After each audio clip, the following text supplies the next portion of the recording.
Programa Santa Fé, um oferecimento Paróquia Santa Rita, construindo a comunidade dos sonhos.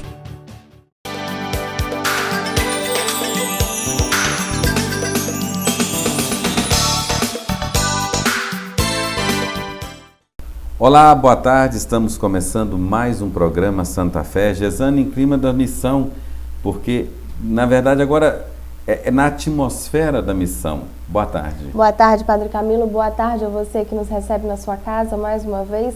Realmente, né, é aquilo que a gente fala, são os ecos mesmo. Aconteceu o epicentro aqui e a gente ainda vai sentir essas ondas por muito tempo, né, Padre Camilo? Por muito tempo, e nós estamos pensando que daqui a 2 anos eles voltarão para poder fazer uma segunda missão, porque é muito bem feita, muito bonita. Mas veja, nós dizíamos antes do programa que agora vamos criar uma comissão, inclusive a Gesane vai fazer parte dessa comissão. Nós vamos ver, a partir dos resultados, junto com o Conselho de Pastoral, o que é que nós podemos fazer de concreto para que o povo se achegue mais à devoção mariana. E eu gosto dessa expressão, porque se você vai aos braços, ao colo de Maria, ela te coloca nos braços de Cristo, que te introduz no mistério do Pai. Olha que bonito, se você vai aos braços de Maria, ela te coloca nos braços de Jesus. E olha só, Padre Camilo, só para você de casa entender, quantas pessoas vieram ao todo do Arauto, o senhor sabe? 20. 20 pessoas. Eles ficaram aí durante 6 dias praticamente, visitando as casas aqui da comunidade. E a partir dessa visita eles colheram, obviamente, informações e tudo isso foi passado ao Padre Camilo. Então é a partir dessas informações colhidas, de quantas pessoas moram juntos e ainda não são casadas, quantas pessoas que ainda não foram batizadas, não fizeram a primeira comunhão. Então é a partir desses dados que a gente quer trabalhar para que a coisa não fique só, teve a missão e para por aí. Não, a gente quer repercutir a partir desses dados, desse trabalho, a gente quer ver o que a gente pode continuar fazendo efetivamente, né, Padre? E já quero dizer que um dos efetivos, que não é da missão, é nosso já, mas entra como já conclusão da missão, nós tivemos ontem, sexta-feira, a missa do ensino. E vamos continuar toda sexta-feira. O que é isso? Você tem uma dúvida de fé. Pode ser as perguntas mais polêmicas. Você escreve em um papel, vem à missa sexta-feira, trazendo a Bíblia. Eu vou responder com a Bíblia na mão. Vão ter situações que eu quererei preparar mais. Aí veja bem, o que acontece? Nós vamos fazer todo esse ensino, porque nós queremos católicos, e isso os Arautos já deixou como legado para nós. Católicos soldados. O católico soldado ele precisa de 3 armas.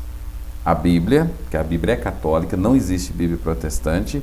Ele precisa da tradição da igreja, então as devoções faz parte da tradição da igreja, e precisa da fala do magistério, conhecer o que o Papa e os bispos falam.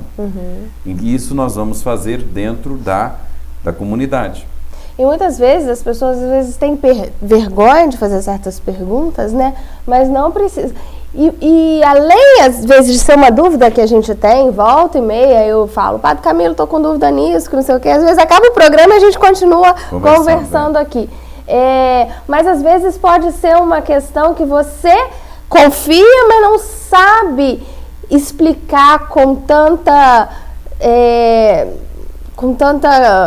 propriedade. Às vezes um amigo espírita, um amigo evangélico que te questiona daquilo ali. Então é uma oportunidade de você esclarecer essa questão para você poder defender a fé católica de uma forma mais própria, né? Dê um close em mim, Alisson.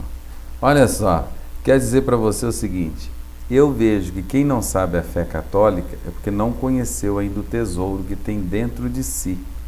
E muitas vezes não descobriu que faltam garimpeiros. Então esses formandos, esses soldados da fé, eles serão garimpeiros. Ou seja, você que está me assistindo agora é espírita, porque você só conhece o espiritismo, você só viveu uma experiência religiosa no espiritismo. Então, se você de repente viver uma experiência religiosa católica, não é só vir à missa não, viver uma experiência e sentir-se tocado, você vai ver que nós temos tudo que o espiritismo tem em profundidade, muito mais. A mesma coisa você evangélico. Você conhece a Bíblia, você conhece a palavra de Deus, mas você não comunga com o Santíssimo Corpo e Sangue de Cristo. Aqui você vai comungar o Santíssimo Corpo de Cristo. Você tem a Bíblia, mas você não tem teologia. Aqui você vai ter teologia. Então, se alguém garimpar essa disposição e você traz uma fé diferenciada, que não precisa ficar no cabresto do seu líder religioso, o líder definiu, o líder fez, você consegue caminhar com suas próprias pernas. A hora que você descobrir isso, você vai ver o quanto vale a pena ser católico. Só que nós precisamos de garimpeiros para olhar aos espíritas. Por isso, nós vamos estudar também o espiritismo, para conhecermos as ferramentas do espiritismo. Vamos estudar também a lógica do protestantismo, porque assim você, usando, e você vai perceber que os católicos não são oposição a essas religiões. Não somos oposição. O que nós queremos é que você conheça a fé católica.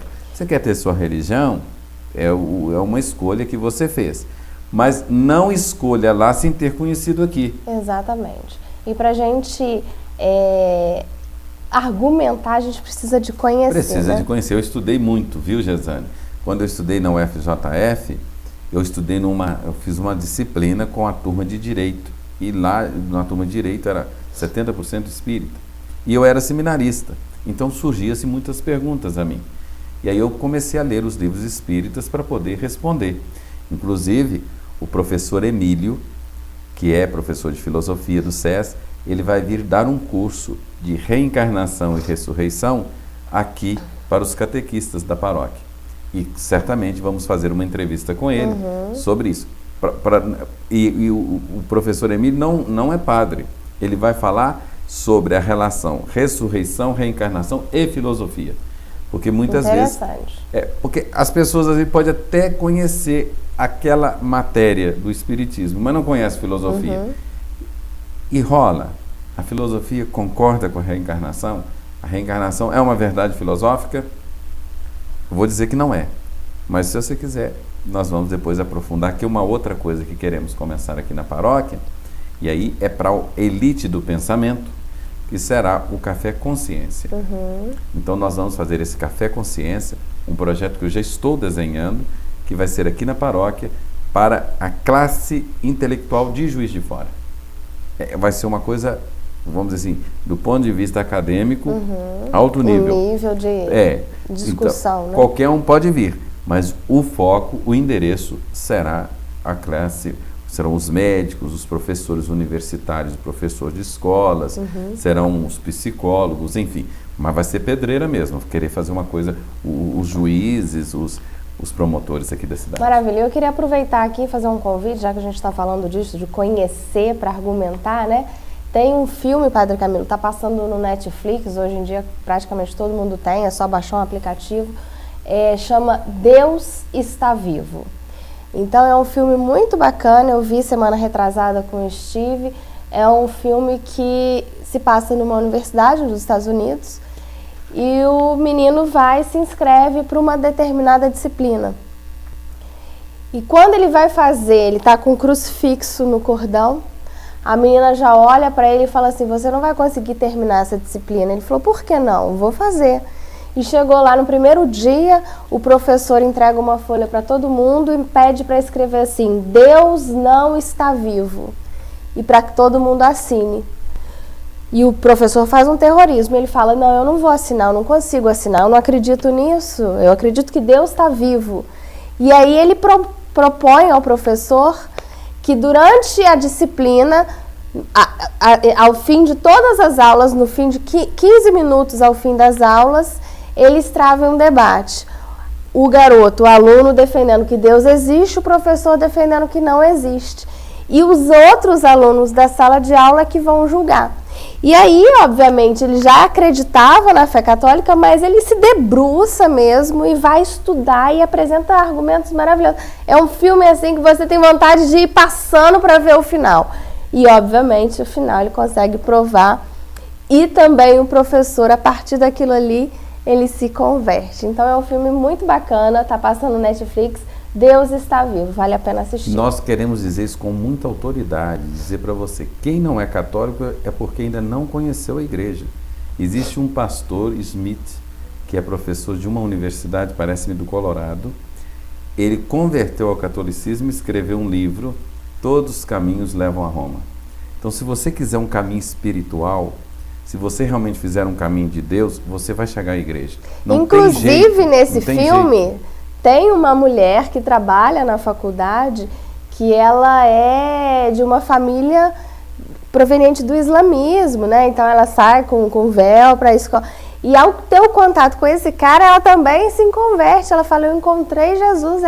E aí briga com a família, obviamente, mas ela fala, eu encontrei Jesus e é ele que eu vou seguir. É muito bacana. É muito bonito. E se você também pesquisar no YouTube, você vai perceber muitos vídeos bonitos. Gesana, a gente conversava também sobre a importância da paróquia crescer em nível de comunicação. A gente sabe que a comunicação é muito cara, mas a paróquia já deu passos, que são esses programas que nós temos de rádio, de televisão. Temos todo um jornalista que trabalha conosco, alimentamos todo um Facebook, um site na internet, temos o Jornal da Paróquia, porque as pessoas não conhecem. E cada vez mais as pessoas têm vindo pouco à missa. Mas ontem foi uma coisa fantástica o número de pessoas na missa das 19 horas. Isso eu estava falando da missa do saber, do conhecimento? Missa do ensino. Missa do ensino. Ela vai ser toda sexta-feira? Sexta-feira, às 19 horas, na Matriz de Santa Rita. Podem trazer quaisquer perguntas. Quaisquer perguntas. E eu quero dizer, a igreja tem resposta, a igreja católica tem resposta para tudo. Não essa resposta que eu sento aqui e digo, eu sei tudo porque eu sou padre. Não, porque existe a Pontifícia Universidade, a Pontifícia Faculdade da Ciência, Universidade da Ciência, coisa parecida, em que cientistas de todas as áreas debatem temas a partir do óculos do catolicismo. E a Igreja Católica, ela é muito bonita porque ela é muito coerente, né? Não existe nada que você pense daqui, tá tudo atrelado. Então, se você for estudando, você vai vendo a coerência de tudo e é muito bacana. A coerência de tudo. Eu posso até, para você não discordar de mim, dizer assim, existem homens da igreja que pisam na bola, que pisaram na bola. Homens, mas não é a igreja. A igreja, ela é divina. Ela está para além dos homens. É isso que eu acho que as pessoas às vezes têm que discernir, né? A igreja é uma coisa, as pessoas que fazem trabalho na igreja são... Eu digo até dizer mais, discernir com relação às outras igrejas. As outras igrejas, o que é a diferença do catolicismo para as outras igrejas? As outras igrejas foi um homem quem fundou, um ser humano, foi um ser humano. E ele colocou o ponto de vista dele. Então, ou se concorda com o pensamento dele, ou não se concorda com o pensamento dele. A Igreja Católica, quem fundou foi Cristo. O pensamento da Igreja é o pensamento de Jesus Cristo. Então, mesmo eu sendo padre, eu posso dizer alguma coisa que não está de acordo com o ensinamento de Cristo. Quem vai dizer que eu estou errado? O consenso. E esse consenso, existe uma congregação no Vaticano, que em cada conferência episcopal no mundo, cada bispado do mundo, tem sua filial, vamos dizer assim. Então, nós temos em Roma um discastério que se chama Sagrada Congregação para a Doutrina da Fé. Tem um cardeal, que você já imagina, que fala 20 línguas, que tem 3, 4 teses de doutorado. O cara é é um acadêmico. Papa Ratzinger foi muito tempo dessa congregação. E ele chama bispos e cardeais do mundo inteiro. Inclusive nós temos o Dom Valmor de Belo Horizonte, que participa ativamente. Dom Valmor fala 9 línguas, tem doutorado em ciências bíblicas. São pessoas de conhecimento diferenciado. Você está vendo o tamanho do cara, né? Você está percebendo o tamanho do cara? E é o presidente aqui no Brasil, que já tem um grupo com ele de teólogos e teólogas que também pensam. Então, tudo que se escreve a partir da Igreja Católica no mundo passa por esse pente fino. Inclusive, uma das professoras que cuida da questão dos livros, professora Freni, foi minha professora de literatura em Roma. Ela é italiana. Para você ter uma ideia, casada, mãe de 3 filhos e doutora em literatura europeia. Essa mulher, ela pesquisa livros. Por exemplo, Paulo Coelho já está na rota dela. Todo mundo que escreve, o Dan Brown, rota dela. Veja, então tem toda uma... lembre, Pontifícia Academia da Ciência. Que chama. Então, além da Pontifícia Academia da Ciência, tem esses que só olham livros de teologia, para evitar o que a gente chama de desvio da doutrina. O que é uma doutrina doente? Cheia de desvios. Que tem contaminação, né? Que tem contaminação, que ensina errado. Então, a Igreja Católica, ela tem uma isenção enquanto munida pelo Espírito Santo, porque não é o padre que escolhe a leitura do domingo. Vem a proposta para a igreja no mundo todo. Diferente das outras que o líder religioso vai e escolhe. Ele escolhe o que ele quiser. Então, isso nós temos que perceber essas diferenças. Não é uma coisa tirada da cartola, né? É possível. É trabalhada e muito trabalhada. Eu até digo para você, muito estudada. O camarada sai de uma denominação religiosa evangélica, protestante, porque discordou com o chefe. É o caso do Valdomiro Santiago com Edir Macedo, e agora tem lá, se você for na internet, você vai ver uma opção. Aquele cara que chutou a imagem agora está falando mal do Edir Macedo, o Von Held. Está falando mal do Edir Macedo. Aí você tem lá na internet, você pode olhar no YouTube, o tal do Marcelo, mais não sei quem, do Gerson Cardoso, papapá, etc. Que eram tudo Edir Macedo. Brigaram com ele. Os que saem da Igreja Católica não saem por causa do Papa, saem por causa de erro de doutrina. Então, é ele mesmo quem se queima para sair. É como o mosquitinho que voa no fogo e queima a asa e cai lá dentro. Então, não é porque... É possível que um teólogo não goste do Papa, da pessoa do Papa, e seja teólogo.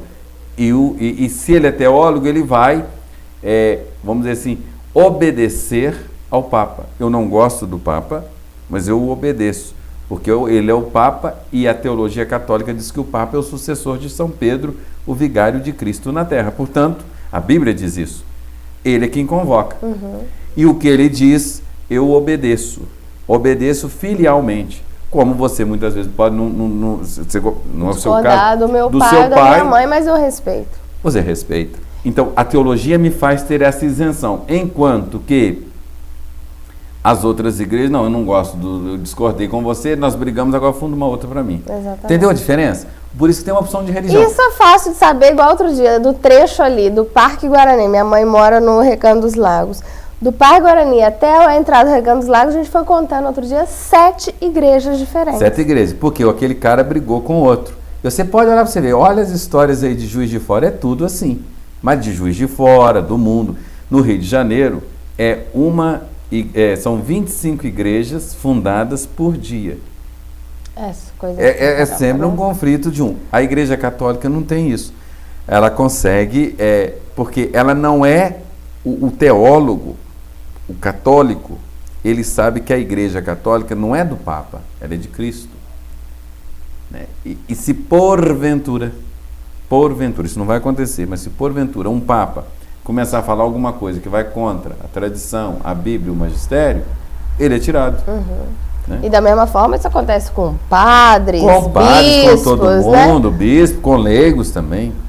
Maravilha. Então fica aí toda sexta-feira, então, 7 horas da noite, aqui na Igreja de Santa Rita, a missa do ensino. Do ensino comigo e alguns dias o Padre Eres também. Maravilha. Agora a gente vai para um rápido intervalo e já voltamos com ecos aí da missão mariana do Arautos do Evangelho aqui na Paróquia de Santa Rita. Um instante só. A Paróquia de Santa Rita oferece uma ótima oportunidade para você presentear e aperfeiçoar seus conhecimentos. Temos livros, CDs, DVDs, camisas, quadros e imagens religiosas. Outras informações, telefone 3226-1368 ou venha nos visitar na Rua Barão do Retiro, 388, bairro Bonfim, Juiz de Fora.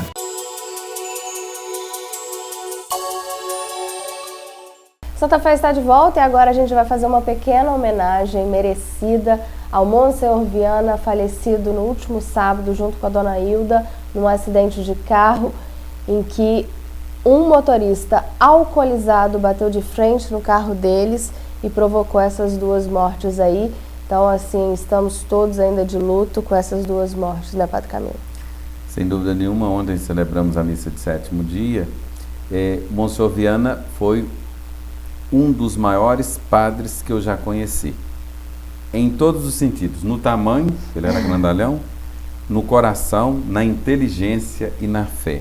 Um homem que viveu na Arquidiocese de Juiz de Fora uns 40 anos, que ele era redentorista. Só para você ter uma ideia, a devoção ao Divino Pai Eterno, o santuário do Divino Pai Eterno, hoje do Padre Robson, começou com o Monsenhor Viana. Não é mesmo? Quando ele chegou, estava no alicerce, o santuário velho, dizem que ele pegou a foice, ele mesmo limpou ali para poder começar a fazer o santuário. E, veja, 40 anos atrás, um pouco, 44, 45 anos atrás. E depois ele saiu, veio para Juiz de Fora, o santuário foi tomando proporção até chegar ao Padre Robson, que ganhou o Brasil com a devoção ao Divino Pai Eterno. Naquela região de Goiás, já era muito bem feita. Aqui em Juiz de Fora, o Monsenhor Viana, ele era bem carismático da renovação.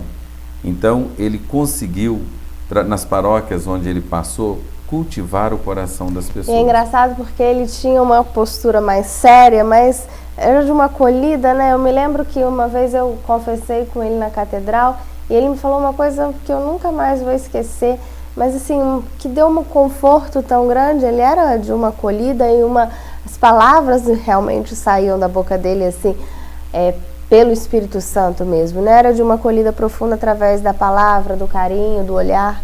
Da palavra, do olhar e da própria vivência da espiritualidade. Um homem que viveu mesmo para ser padre. Ele tinha uma outra capacidade, que era de apagar os incêndios, os problemas. Apaziguador, né? Apaziguador. Às vezes tinha algum problema em paróquia, pessoa insatisfeita, brigando com o padre, às vezes com razão, às vezes sem razão. O Monsenhor Viana chegava e resolvia a situação. Igrejas, paróquias que estavam fraquíssimas na fé, muito tempo que não tinha padre, o Monsenhor Viana chegava, a igreja se transformava.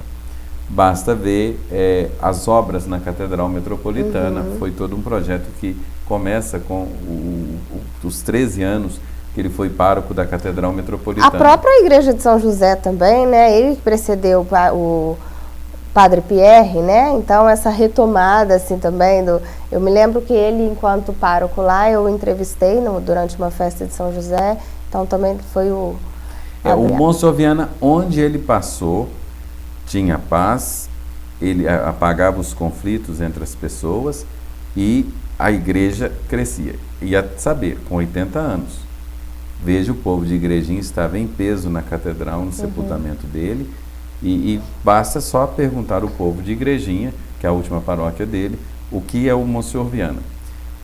O Monsenhor Viana, ele exerceu os principais cargos na diocese. Foi vigário-geral, 13 anos, pároco da catedral, 13 anos. Foi também ecônomo da arquidiocese, do Monsenhor Viana, do Conselho Presbiteral, do Colégio dos Consultores. Quer dizer, todos os trabalhos, assim, sobretudo na área administrativa, o Monsenhor Viana esteve. E esteve com uma sabedoria excepcional. Fazendo diferencial. Fazendo diferencial. Passou em Bom Jardim de Minas. Bom Jardim de Minas, e é engraçado que o povo evangélico voltava para a Igreja Católica, mas ele em momento nenhum atacava os evangélicos. E mantinha um bom relacionamento com os pastores evangélicos. E os pastores não tinham o que falar dele. Mas o povo voltava para a Igreja Católica. Então, realmente, um homem de Deus. Uma das ideias bonitas que eu escutei do Viana, quando ele trabalhou em Santos Dumont, ele trabalhou na década de 80, início de 90 em Santos Dumont. Ele, uma pessoa da comunidade rural, senhor Reduzindo, ele disse assim: olha, quando o Padre Viana chegava aqui na comunidade, no povoado de Conceição do Formoso, parecia que era Deus que tinha chegado. A paz reinava, a gente sentia mais seguro, parecia que Deus estava aqui mesmo. Olha só. Olha que bonito. Parecia que Deus tinha chegado aqui. Então, você vê esse exemplo. Isso ficou claro no sepultamento dele, na catedral, o dia todo, pessoas rezando o terço, aquela fila enorme. Nós estamos falando da Catedral Metropolitana, que cabe 2.000 pessoas sentadas. Então, você vê, a catedral estava lotada, domingo estava cheio de padres, mais de 50 padres, só na missa de corpo presente. Teve os padres que passaram durante o dia. Então, 50 padres em um domingo é muita gente. Com festas, agora que é o mês de muitas festas nas paróquias. Mas eu também quero fazer uma homenagem ao Padre Eupídio. E aí tem uma coisa, há 15 dias atrás nós perdemos o Padre Eupídio, que era um homem muito acolhedor.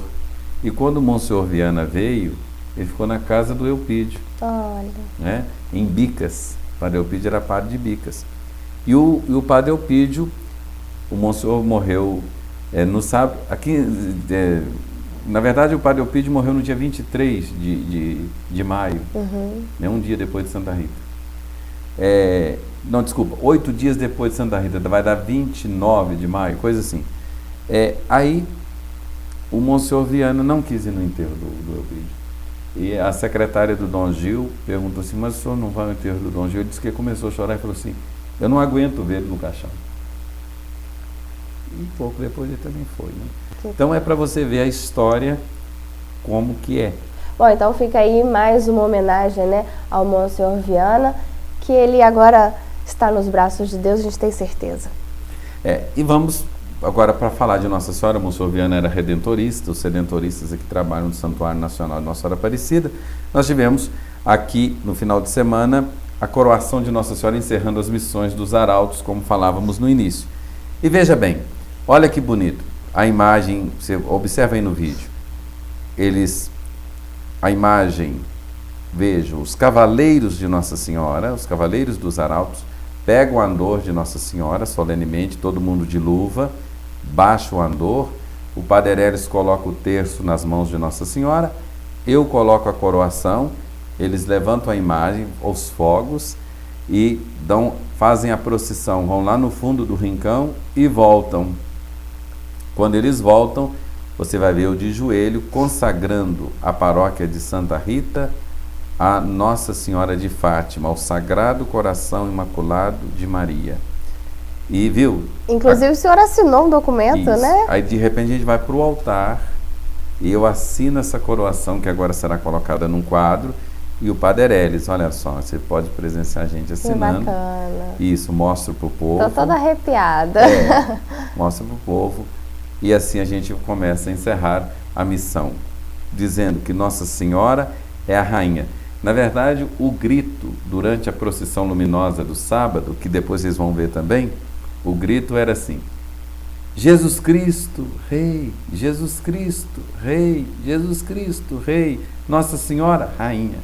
Porque a mãe do rei só pode ser rainha. Conforme a entrevista do Mozart, né, semana passada no programa, que foi muito bacana, ele explicava exatamente isso. Exatamente isso. E a partir de agora, o contato que vamos ter com a Central dos Arautos, porque você observa agora, nesse momento, eu vou benzer os oratórios, tá vendo? Eu abençoo, tá vendo? Eu acompanho o vídeo, eu estou benzendo os oratórios. Esses oratórios vão a 30 casas. E para essas casas, então, a partir de domingo, ficou instituído que todo primeiro domingo do mês, às 19 horas, vamos ter um momento de oração do terço, às 18, e a missa será de Nossa Senhora nesse tom, nessa solenidade. Todo primeiro domingo de cada mês. Bacana. Então, as pessoas deverão rezar o terço, deverão se confessar, e nós vamos então, domingo, então, as pessoas, primeiro domingo do mês, as pess chegam aqui às 18 horas, rezam o terço. E sobretudo as 30 famílias que recebem cada oratório desses. Fantástico. E fez a foto, e olha que foto bonita, conjuntamente com os padres, ali já saíram. Aí eles não falam coordenadores, mas os que vão coordenar o grupo, os assessores, e vai ter toda uma formação mariana. Para a gente perceber que a Virgem Maria não é só devoção, mas a Virgem Maria é teologia. Maravilha. É por Maria que chegamos a Cristo verdadeiro. Não esse Cristo que parece dono de banca, de jogo do bicho, que te dá dinheiro, que te dá carro, que não sei o quê. Mas o Cristo, Filho de Deus, que te dá a vida eterna. Caminho, vida. Caminho, verdade e vida. Ok, pega o copo com água, vamos orar. Rapidinho, Padre Camilo, desculpa, lembrando, né, que a gente ainda tem muita coisa aí das missões marianas para mostrar. Nosso tempo se esgotou, semana que vem você pode acompanhar muito mais. Olhe para a água, segura seu copo. Senhor, abençoai esta água, a fim de que ela tenha graça salvadora para afastar os males e as doenças. Abençoai em nome do Pai, do Filho e do Espírito Santo. Tome a água e guarde. Você é um soldado de Cristo e a arma é a arma da fé, a arma da Bíblia, da tradição e do magistério da igreja. Estudo bíblico toda sexta-feira às 19 horas. Espero você. A gente se despede, desejando que você tenha um ótimo restinho de fim de semana. Sábado que vem, 3 horas da tarde, a gente está aqui te esperando. Tchau! Programa Santa Fé, um oferecimento Paróquia Santa Rita, construindo a comunidade dos sonhos.